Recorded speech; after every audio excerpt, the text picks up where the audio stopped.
be able to meet in person after these long 2 years of pandemics, travel restrictions, and physical meeting restrictions. So welcome to Barcelona for those who are coming from abroad.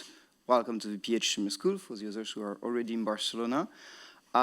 We'll have an intensive working week.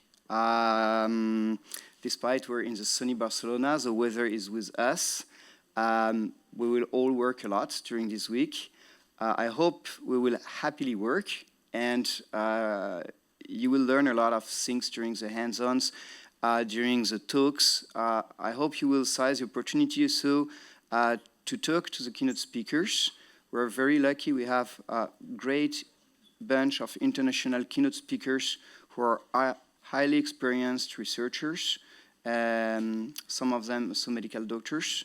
So please seize the opportunity during the coffee breaks. As you see, it's quite a familiar event. We're not too many. So seize the opportunity to talk to the speakers, because these are the persons that otherwise you would have a lot of difficulty to catch up with at a conventional congress.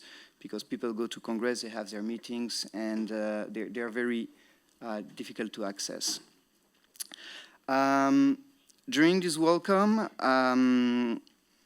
so I've talked about work. Of course, after the VPH Summer School, we're here in Poblano. So if we're about 10-15 minutes away from the seashore by walking.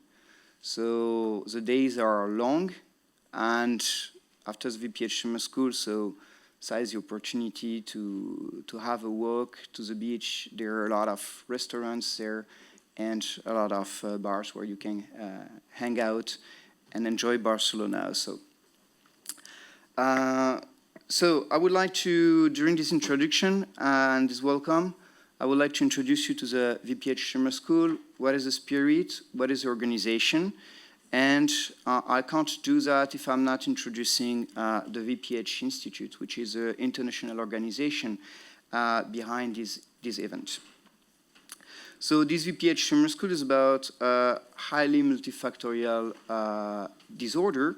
So all the VPH Summer Schools have the same structure, but from year to year, so there is a general topic that decides a bit the type of experts we are calling to speak. So highly multifactorial disorders stand for a huge burden. So we typically call these disorders where not only the biology plays a role, but also the physics. So here in particular, physical forces. Physical forces intervene in a lot of, well, in all the musculoskeletal disorders. That stands for a huge burden worldwide. We still don't know how to cure these disorders. We only treat symptoms. We treat joint stiffness, we treat pain, but not in a curative way. We just try to lessen the impact of these symptoms on the quality of life of the patients. People commonly associate these disorders with age, which is true. But not only. Actually, in midlife, so around 40 to 50 years old, a lot of people have already a disabling pain. And I can think about low back pain, for example. So these persons have still a lot of years to live and still want to be active. So first professionally active, and then when they get retired, hopefully they still can enjoy at least 15 to 20 years of retirement and doing things. So if they are disabled, they can't enjoy their lives. And we really need to be able to integrate a lot of multidisciplinary things, first to understand why in some persons such disorders becomes disabling by the age of 45 years old, why in some persons they only start to be disabling at the age of 70 years old, in order to do better prevention. And then, and also in order to run an early diagnosis. Early diagnosis is really a great challenge with these disorders. In general, when you rely on medical images, to diagnose rheumatology problem, you're already too late. Once signs have appeared in the tissues, since it has a very long dynamic, you're already too late. And you have a cascade of events that are that are feedback looped by physical forces, by the genetics, etc., that you can't stop.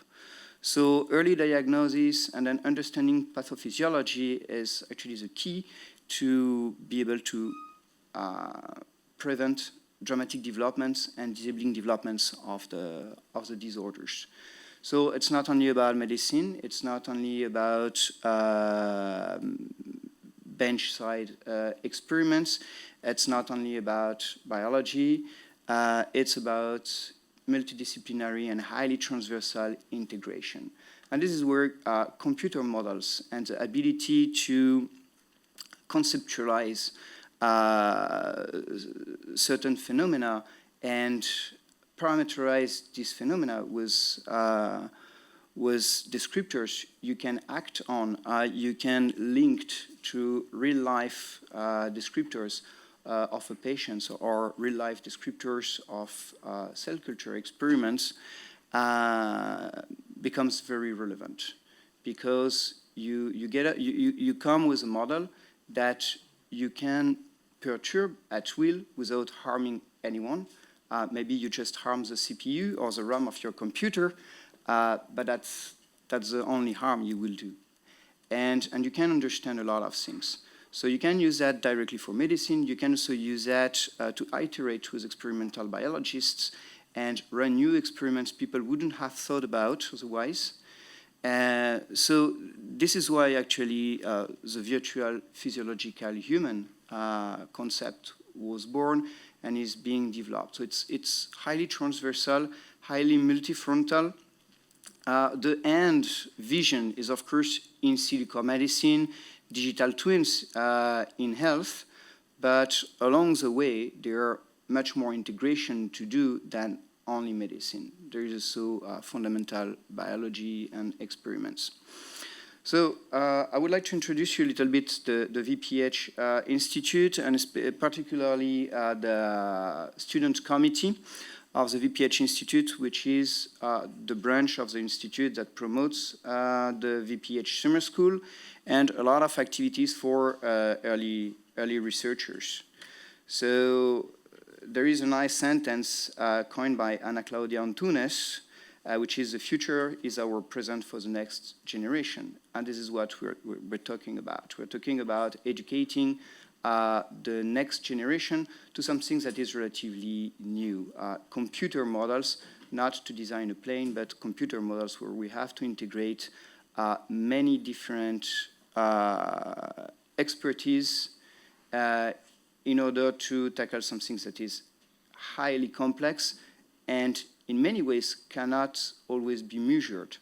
So these are also computer models that poses a very strong challenge in terms of verification and validation. So traditional validation is just comparing a prediction to something you can measure. But if you're predicting things that you cannot really measure, so you have to be creative to assess your models, because you can't just say, I won't assess my model because I can't validate it. So you have to be creative. You have to find ways to do indirect validation.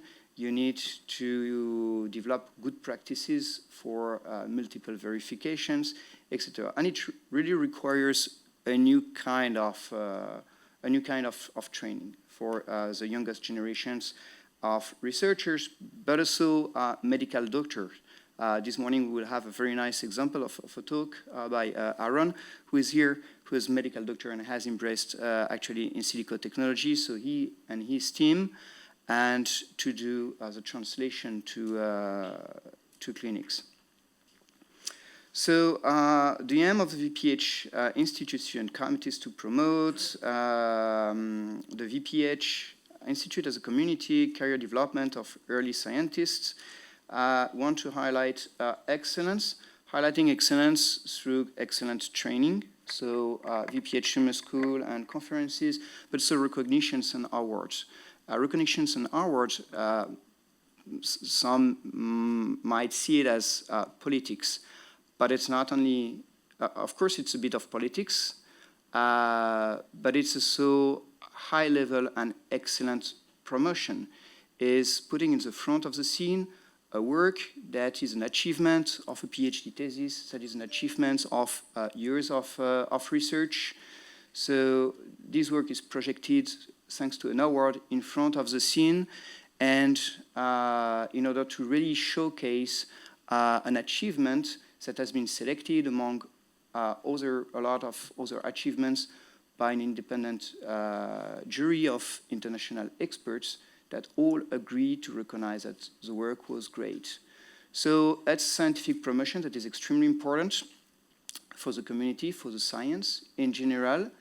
An award can have even more visibility than a journal paper that is just one additional journal paper amongst the sea of millions of papers published every year.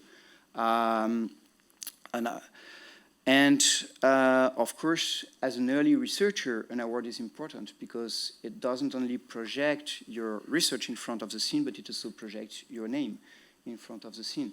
So that's very important. At some point, you will have to enrich your CV. You will have to develop your own independent career. You will have to ask money for that. And you will have to be able to convince people that investing money on your career development is worthwhile. So award is very important. And the activities are designed to favor scientific interactions, mentorship among junior and senior community members across different disciplines.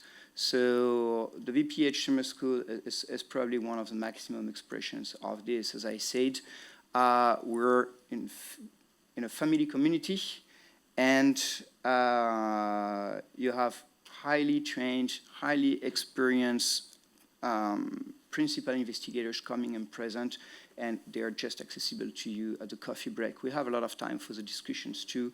So during the discussion of the talk, please don't be shy. There are absolutely no stupid questions.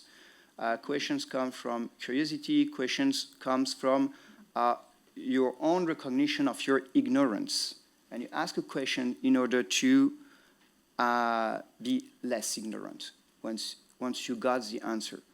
So a question is not something that you should be ashamed about. A question, recognizing your ignorance, is actually the engine of research. If we wouldn't recognizing our ignorance, no one would be a researcher. So very important, no stupid questions, seize the opportunity, ask as much as you can. If you don't understand the answer, it's okay to say, I'm sorry, I haven't understood very well your answer. Is it possible to develop that further? If there is no time during the session, no problem, because the clock is ticking, so we have to control that. And actually, I'm a bit long now. But if there is no time, so basically, this discussion can continue in the hall at the coffee break, at the poster sessions, etc. So feel free to catch up with researchers and say, hey, super interesting. You know, I'm working about this and I have a poster. So would you have time then to come to my poster and discuss a little bit? So do that. It's really a fantastic place to do that very, very easily. I'm passing that. I was talking about the awards. So there are a lot of awards promoted by the VPH Institute. There's Best PhD, Best VPHI Thesis Awards. So there are two. The one in silico medicine and one in silico medicine with application in industrial R&D. So no, actually the award deadline has passed. So if you want to compete for these awards, you need to go for next year competition. There are awards also at the VPH conference, which is the Best VPHI Student Award. And there's the Best VPHI Poster Award at the VPH conference, so at the VPH Summer School, pardon. So if you have your poster and you have hung your poster and you're a VPHI member, so you basically automatically compete for this award. So by the end of the week, so we will know who is the winner. So it's not only the poster, it's the poster plus a discussion around the poster that is being evaluated. So this is the people of the VPHI Student Committee. So as a senior researcher, I'm the chair, and I'm co-chairing this with the manager of the VPH Institute, Martina Contin. And then we have Shatanik, Robin, Zeynep, Christian, Timothy, and Mojaba, who are all PhD students and greatly supporting the activities of the student committee. So we have keynotes webinars, we're organizing the VPH Summer School, and we're also taking part into the organization of student events at the VPH conference, so mentor-mentees meetings, social student events, etc. So these are the activities. And we have among the activities, there is a VPHI keynote webinars. So it's probably the same spirit as the VPH Summer School, at least the morning talks, but it lasts the whole year. So here we basically ask senior researchers, recognized researchers, so to give a talk. It's an online talk. There is a lot of success. So at each talk we have around 100 or more attendees. Then the talks are available on YouTube. So you can also go to the YouTube channel of the VPH Institute. You will see all the talks. It's very diverse, imaging, tissue engineering, cardiac, musculoskeletal. Then you have also transversal skill talks. Here we had an example of how to write a scientific paper.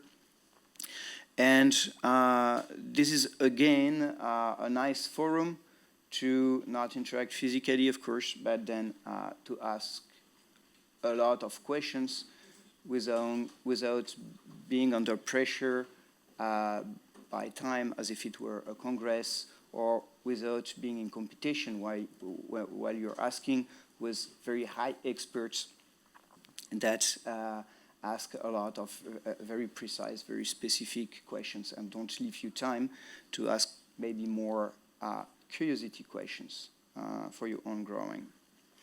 So if you're not that early stage researcher, but you finishing to be an early stage researcher and you're starting to develop your independent research, you can also ask to be a speaker for the VPH keynote webinars. So just reach us and propose yourself as a speaker. This is also a way then to promote people who are in the process of consolidating their research career. Just a few words about the structure of the VPH Summer School, and then I leave the word to Ricard. So we have a progression all along the week, so according to the transversality that I was talking about. So today is the first day, and we won't have talks about very detailed models, but we will have more talks about basic science, clinical understanding. And then we drop to acquisition, processing, quantification, so all the data we need to integrate into the models in order to calibrate, interpret, etc. Then we go really into the technicisms of the modeling with models at different scales. We go to implementation, how to couple things, how to make equations compatible, etc. We talk about validation and the coupling. And on the last day, on Friday, we have mostly industrial talks.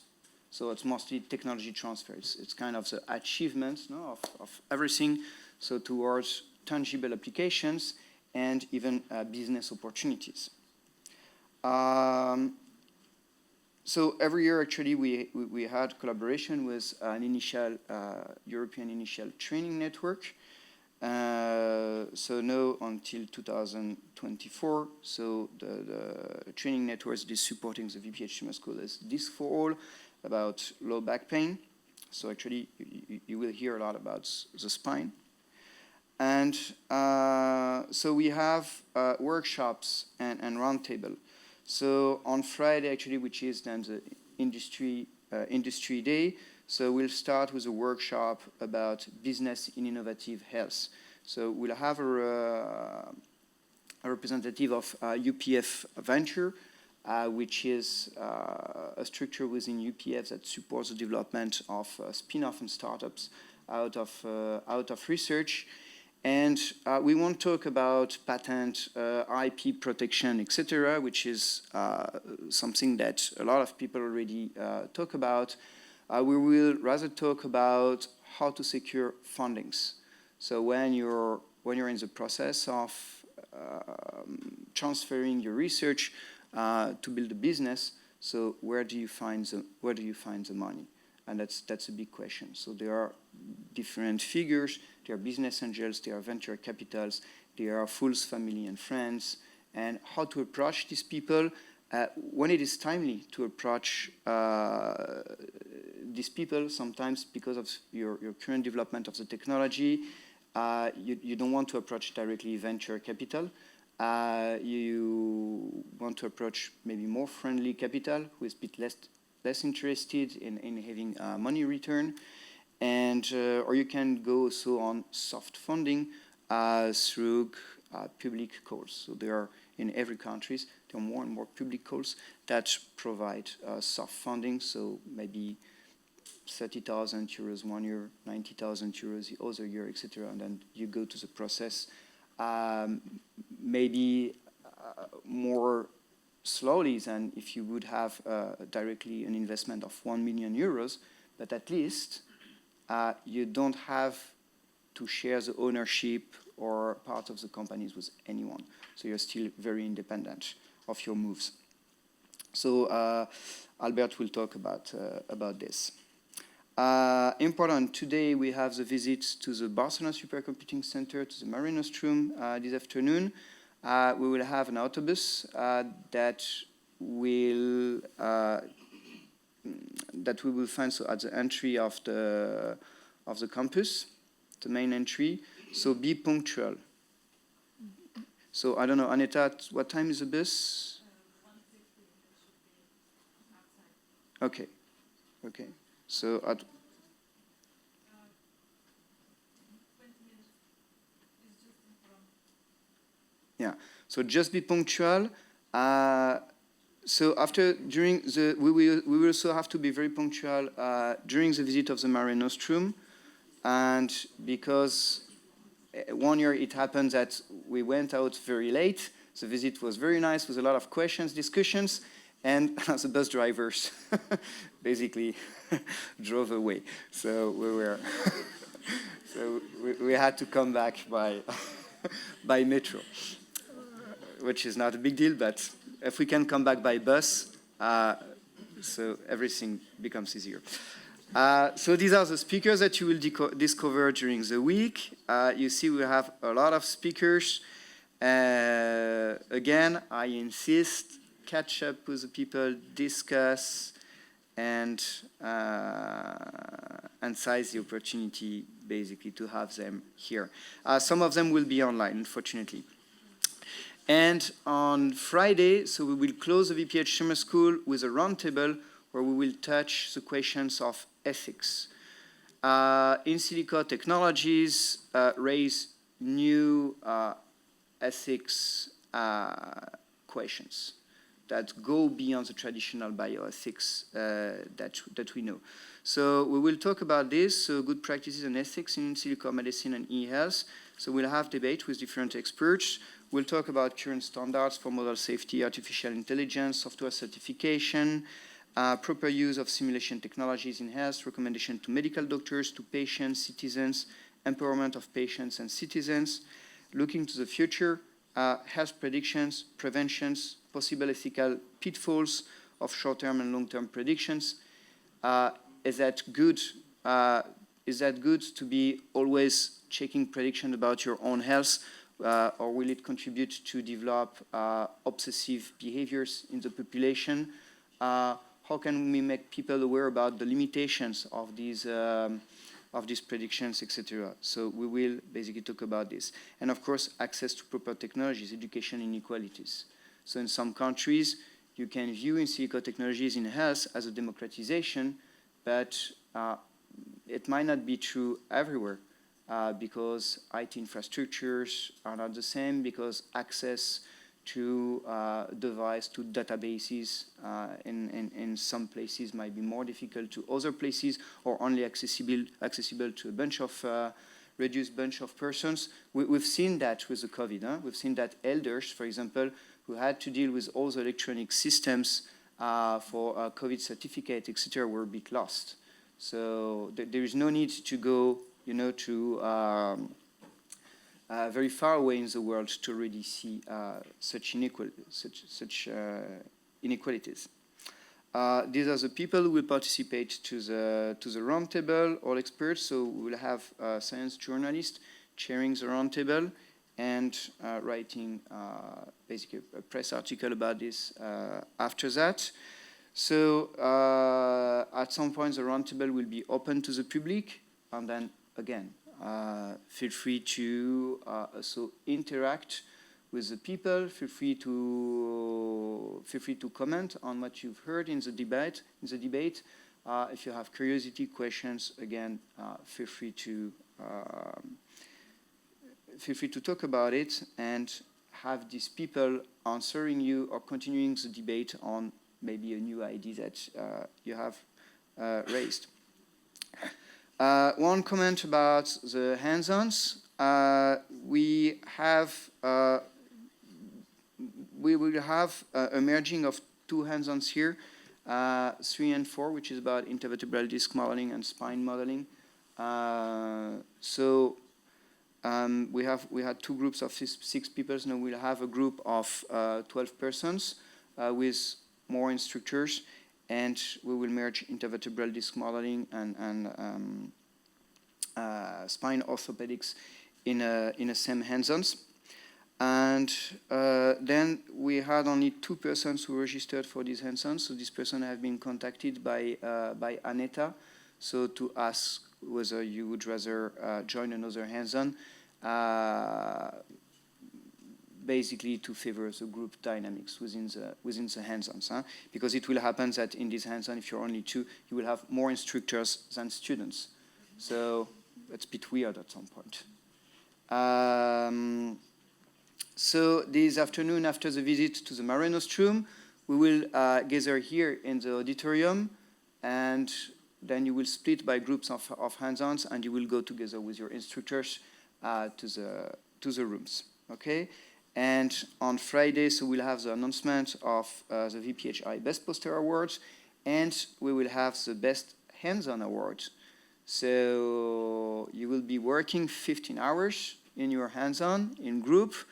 On Friday, you will have a formal presentation of what you've reached. You will be guided by the instructors during this presentation with very practical advices. And there will be a jury who will decide who is the winner of the Best Hands-On Award. There are many people in the same hands-on. Everyone is a winner. Everyone receives a prize. You can imagine that it's not a 1,000 prize money, because we cannot afford that. But you will have a very nice book of Eric Topol, who is a cardiologist and has worked a lot in the integration of artificial intelligence in medicine. So I have spoiled already the award. So with no further delay, so we will host the first speaker. Maybe, Ricard, you can already settle your computer. In the meantime, while Ricard is setting the computer, I will ask all the instructors and Aneta to come in front so that you can see them.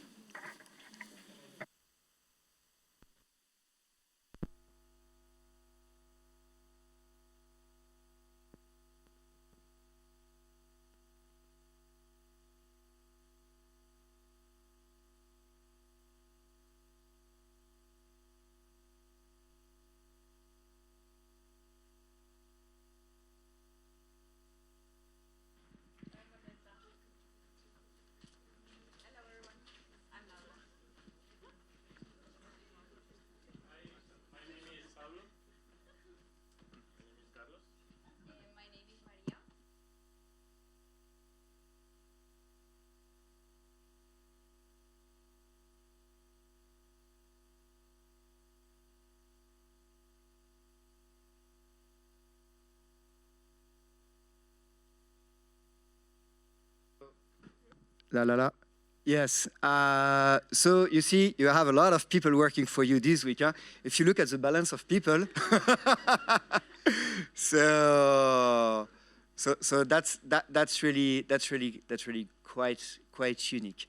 So of course, there's a lot of people, a lot of faces to recognize, but then you have them in front. They all wear a badge with organizer onto it.